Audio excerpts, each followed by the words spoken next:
the show. The Let's Talk team is here, and our guest at the table is Erin Goins of Bites of the Bluegrass. Hi, ladies. Welcome Thanks so to much the for having me. We have been dying to have you on since like before we even started the show. I'm like, oh my gosh, I want her on so much. Because first, you're beautiful, you're smart, you know all the food stuff, and we love all the food stuff. So you were in 13 months of Bites of the Bluegrass. Tell us about this creation. Yes, so I started Bites of the Bluegrass because we live in such a foodie town. It's got gobs of history, and as I've traveled, I love getting to learn about a city through a food tour. You meet lots of new people, you have great bites and some cocktails. I mean, what's a better way? So I thought, gosh, it's a tragedy that our city doesn't have one, so I started it, and here I am. We go to 5 different restaurants for small plates, and it executes beautifully so that all anybody has to do is buy a ticket and show up, and we'll take care of the rest.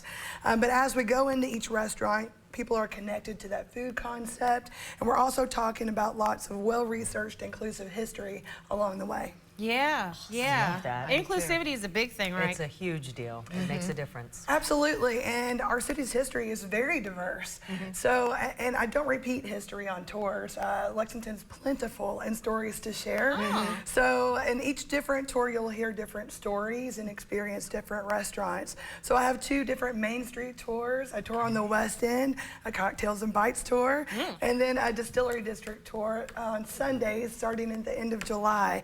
And an exciting collaboration is coming up with Weta Michael and myself. So I'm really looking forward to that and doing a deep dive into Midway's history as well.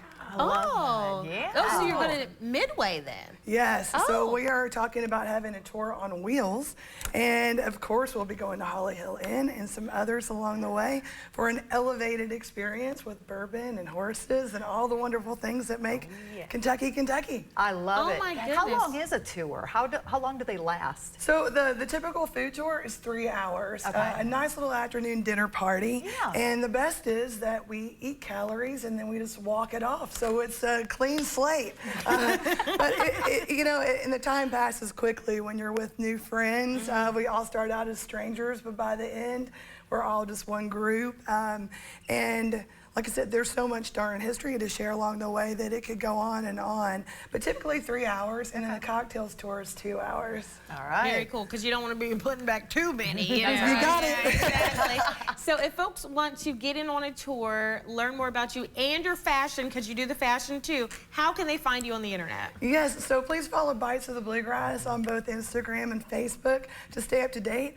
You can also follow Walk the Dress. I often get asked where I got this dress. I always wear those on tours because it's the most comfortable to me. So I've started sharing where I buy the dresses as well. So at Walk the Dress. As far as buying a ticket or checking out the tours, you can visit bitesofthebluegrass.com.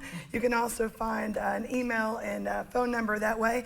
And also I should mention that I do lots of private tours and can customize whatever. So bachelorette party, family in from out of town. This is a perfect way a to... business I was thing? wondering about that. That would be You got it, ladies. team building. Team building. Yeah. It's much better than furniture. I love That's it. right. Cocktail team building? Uh-huh. I'm here for it. All right, Erin, thank you so much for being here. Thanks, We ladies. appreciate you. Everybody stay with us. Coming up after the break, we are going to have a little overtime talk because we are not done talking about self-limiting beliefs.